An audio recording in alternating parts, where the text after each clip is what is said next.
Bonsoir et bienvenue dans Hors Cadre et bienvenue à bord de la Station Spatiale Internationale, ou plutôt de sa réplique à taille réelle. C'est l'un des fleurons de l'Agence Spatiale Européenne. On se trouve ici à Noordwijk, aux Pays-Bas, dans le Centre Européen de Recherche et de Technologie Spatiale. Environ 3000 personnes travaillent ici chaque jour pour faire innover les technologies liées à l'espace. Et parmi eux, une centaine de Belges environ. 3 Bruxellois ont accepté de nous ouvrir leurs portes de leur quotidien ici aux Pays-Bas. C'est un reportage réalisé avec Loïc Bourla, Laurence Pacciarelli et Antoine Martens.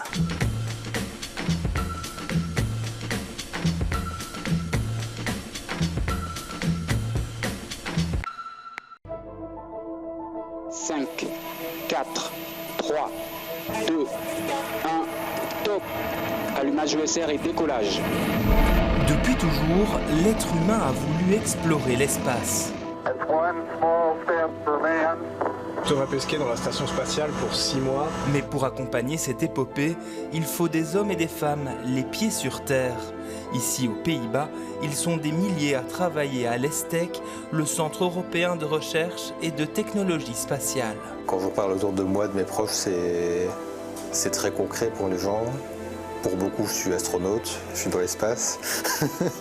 Théo est pourtant chercheur. François est lui ingénieur, spécialiste des satellites. On ne peut pas se permettre d'embarquer des choses inutiles, donc tout est extrêmement optimisé. Et Delphine travaille, elle, du côté des finances. 3 Bruxellois qui ont choisi de vivre loin de notre capitale pour faire innover l'espace. Tout le monde ne peut pas devenir astronaute, mais voilà, avec des postes comme ça, on peut vraiment contribuer au quotidien, au développement de l'Europe. Dans un secteur de pointe, on se glisse avec eux dans les coulisses de l'Agence spatiale européenne, où plus que jamais, il y a un peu de Bruxelles dans l'espace.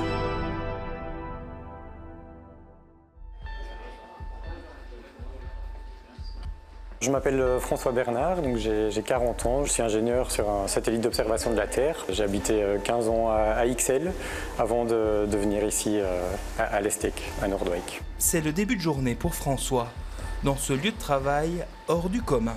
Il faut parfois un peu se pincer en se disant tous les matins je vais bosser à l'agence spatiale. Oui, surtout au début. Maintenant, c'est devenu un peu plus la routine, mais au début, quand je suis arrivé, effectivement, c'est assez incroyable parce que c'est un endroit qui est assez particulier. François travaille aujourd'hui sur un satellite du même genre que cette maquette.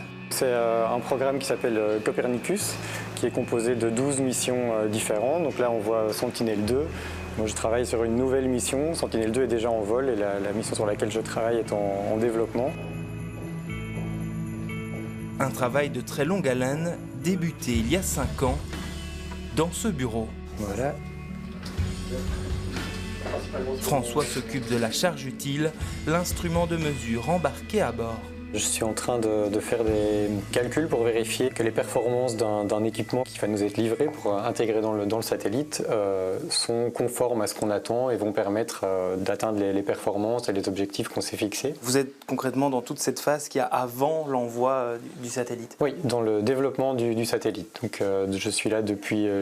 j'ai commencé à travailler sur ce satellite au début du projet, donc au moment où il a été commencé, où la conception a été commencée. Et mon rôle s'arrêtera après le lancement du satellite. Sur l'écran, ce fameux satellite, le LSTM.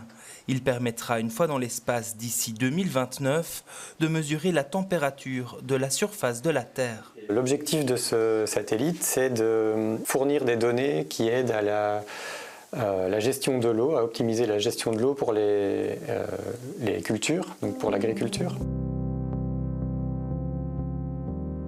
Sur ces images, on voit un peu l'architecture et à quoi il ressemble. Donc on voit la partie, la plateforme, le véhicule avec le panneau solaire et toutes les antennes pour les transmissions de données, etc. Et ensuite, la deuxième partie, le deuxième cube, ça c'est la charge utile, l'instrument de mesure, avec on voit l'ouverture ici qui permet d'observer la Terre à travers, par le télescope et les optiques qui sont embarquées. Voir les choses se construire, être assemblées et progresser, c'est vraiment motivant. Ouais.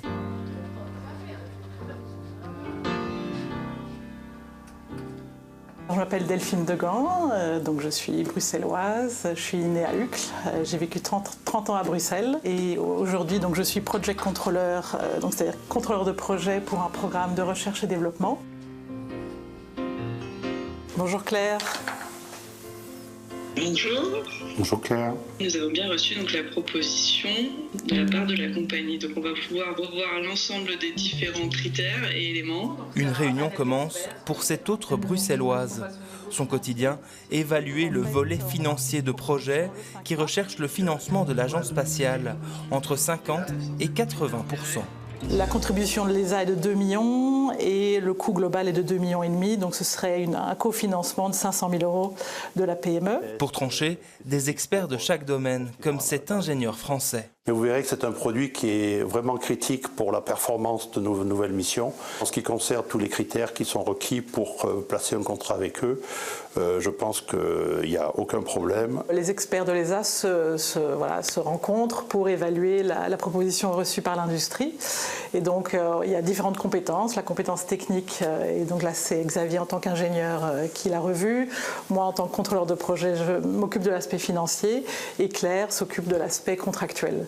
Donc c'est vraiment ce trio qui permet de couvrir tous les aspects d'une proposition. Il y a plein de nationalités ici. C'est gai de temps en temps travailler entre francophones, vous français, vous belges. Bien sûr, oui. Non, oui, c'est une richesse. On se fait des blagues. C'est vraiment une richesse et c'est vrai avec aussi les Italiens, les Espagnols et tout ça. Chacun a une façon différente de travailler.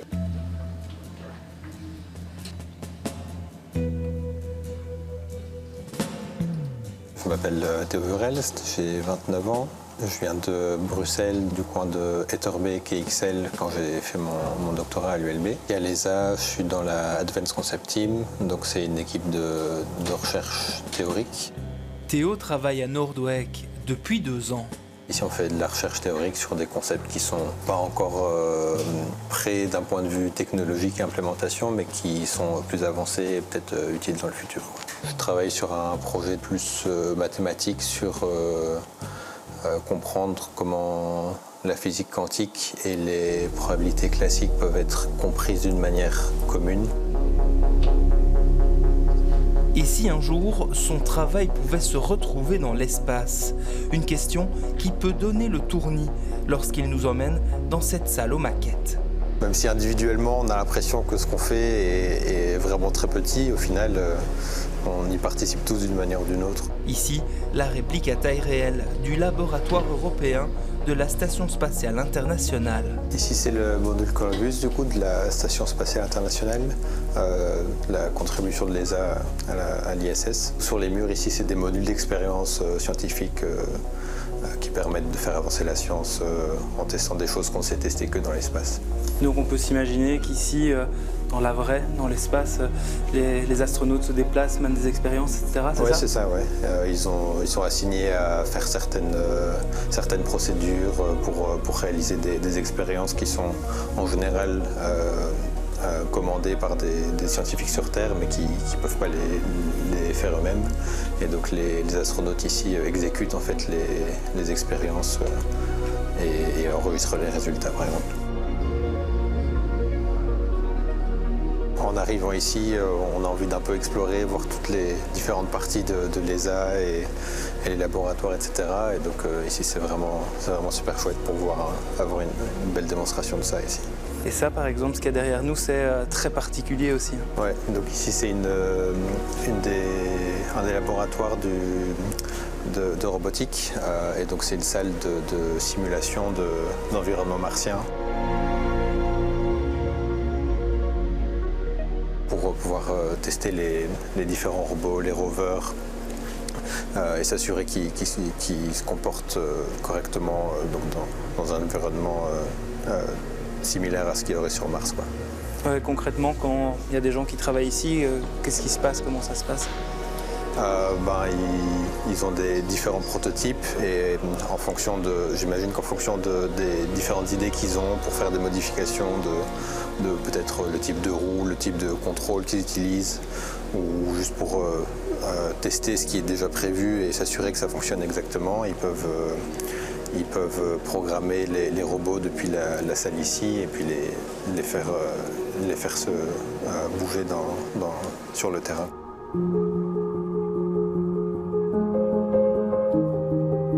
Car ce site abrite globalement toutes les installations de l'agence pour tester les engins spatiaux.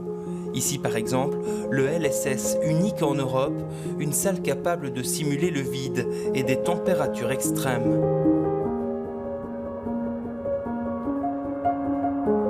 Ou encore cette table vibrante pour s'assurer que les vibrations d'un décollage ne casseront pas les panneaux solaires de ce satellite. Le tout dans des bâtiments juste séparés de la mer du Nord par un cordon de dunes. Et ce lieu ici au bord de la mer, il n'est pas choisi au hasard. L'ESTEC naît en 1968. On est lors des premières conquêtes de l'espace. Un an plus tard, l'homme marchera sur la Lune. Et donc ce lieu, il est choisi ici aux Pays-Bas parce qu'on est alors proche des grands pays de l'époque, la France, l'Allemagne, la Belgique.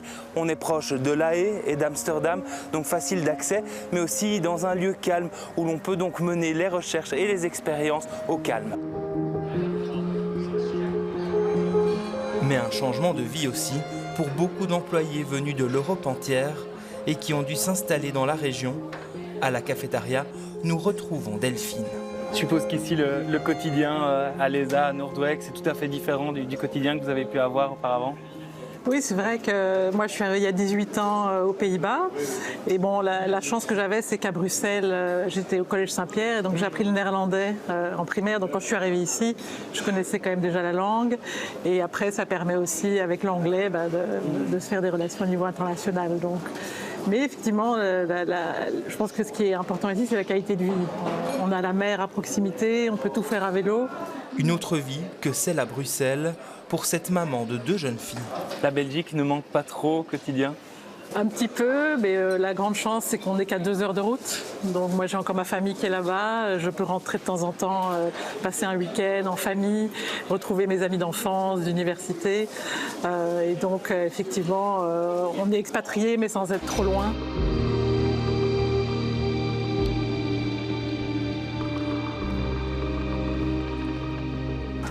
Toi, tu es dans quel directorat?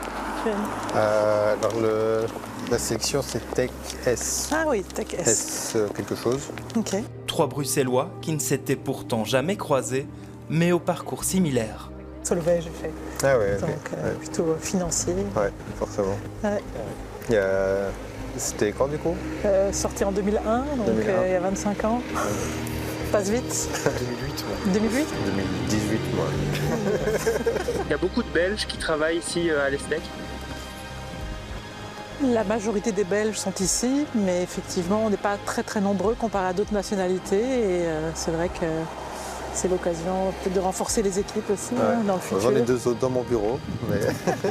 Un petit air de Belgique qui flotte aux Pays-Bas, dans ce centre unique en Europe, l'un des plus importants du monde, là où des milliers de cerveaux innovent pour repousser toujours plus les limites de nos connaissances.